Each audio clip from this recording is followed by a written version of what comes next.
Bonjour à tous et bienvenue à notre édition spéciale de ce soir. Notre reportage exclusif sur les événements d'aujourd'hui commence maintenant. Reste avec nous pour plus de détails.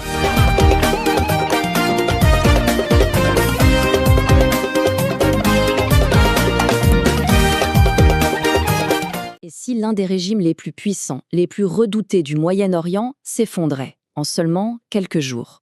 C'est ce scénario un peu fou qu'on va explorer ensemble. L'Iran, en 2026, au bord du précipice. Allez, on se projette. On est le lundi 2 mars 2026. Une date qui pourrait bien marquer un avant et un après pour toute la région et peut-être même pour le monde entier.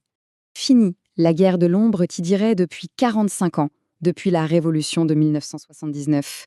Cette fois, la confrontation est directe, elle est brutale et elle est totale. Et qu'est-ce qui a tout déclenché? Eh bien, ça commence par un acte spectaculaire, une opération au nom de code Fureur épique. Son objectif, il est simple et il est radical. Éliminer le guide suprême. Pour vraiment saisir l'onde de choc, il faut faire un petit bond en arrière.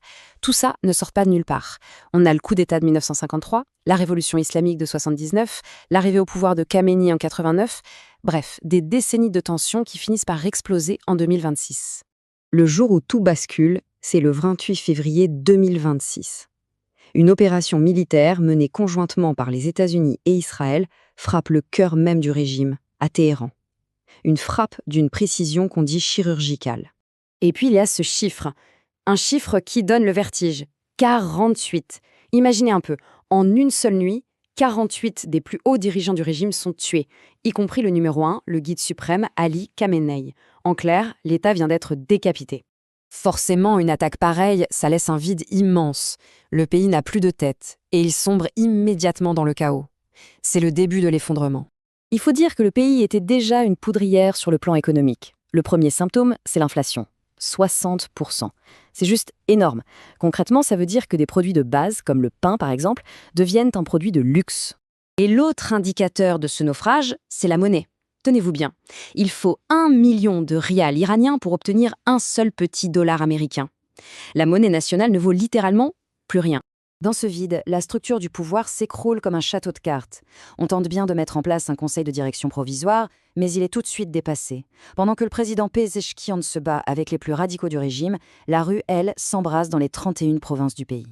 Et sur toutes les lèvres, la même question, qui va prendre la suite? Ce chaos au sommet, il se propage bien sûr sur le terrain. Le destin de l'Iran va se jouer dans un duel à mort entre deux armées, avec en plus l'intervention surprise d'un prince en exil. Alors, qui s'affrontent? D'un côté, on a les Pasdaran, les fameux gardiens de la Révolution. Eux, c'est la garde idéologique du régime. Ils vont se battre jusqu'au bout. C'est une question de survie pour eux. Et de l'autre, on a l'Artesh, l'armée nationale, composée de conscrits. Et eux, ils hésitent de plus en plus à tirer sur leur propre peuple. Et c'est dans cette faille que s'engouffre une figure un peu inattendue. Reza Pahlavi, le fils du dernier Shah d'Iran. Depuis son exil, il lance un appel très direct aux soldats de l'Artesh. Ces mots sont simples, mais ils sont très puissants. Rejoignez le peuple. Mais on s'en doute, un incendie pareil en Iran ne peut pas rester localisé. Très vite, l'onde de choc se propage et secoue la planète entière. La toute première conséquence, elle est économique. Le détroit d'Ormuz, qui est une artère vitale pour le pétrole mondial, est quasiment bloqué. C'est la panique sur les marchés. Le baril grimpe en flèche vers les $80 et on craint qu'il n'atteigne les 100. Le spectre d'un grand choc pétrolier est de retour. Sur le plan géopolitique, c'est le grand bazar. L'Iran essaye de contourner le blocage avec sa flotte fantôle pour livrer du pétrole à la Chine. La Russie et la Chine, elles, condamnent fermement la frappe. Les puissances occidentales, elles, la justifient comme une action préventive. Mais au fond, tout le monde a la même peur, que le conflit dégénère en une guerre régionale généralisée. Le pays se retrouve donc à la croisée des chemins. C'est vraiment l'heure du choix. Et il n'y a a priori que 3 voies qui se dessinent pour son avenir. Et ces 3 scénarios sont radicalement différents. Le premier, une dictature militaire menée d'une main de fer par les Pasdaran. Le deuxième, une transition vers une monarchie constitutionnelle, peut-être dirigée par Reza Pahlavi. Et enfin, le troisième, le plus sombre, une transition qui échoue et qui plonge le pays dans le chaos total d'une guerre civile.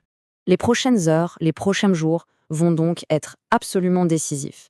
Parce que la question qui se pose, ce n'est plus seulement l'avenir de l'Iran, c'est celui de tout le Moyen-Orient, et par ricochet, celui du monde entier qui est en jeu.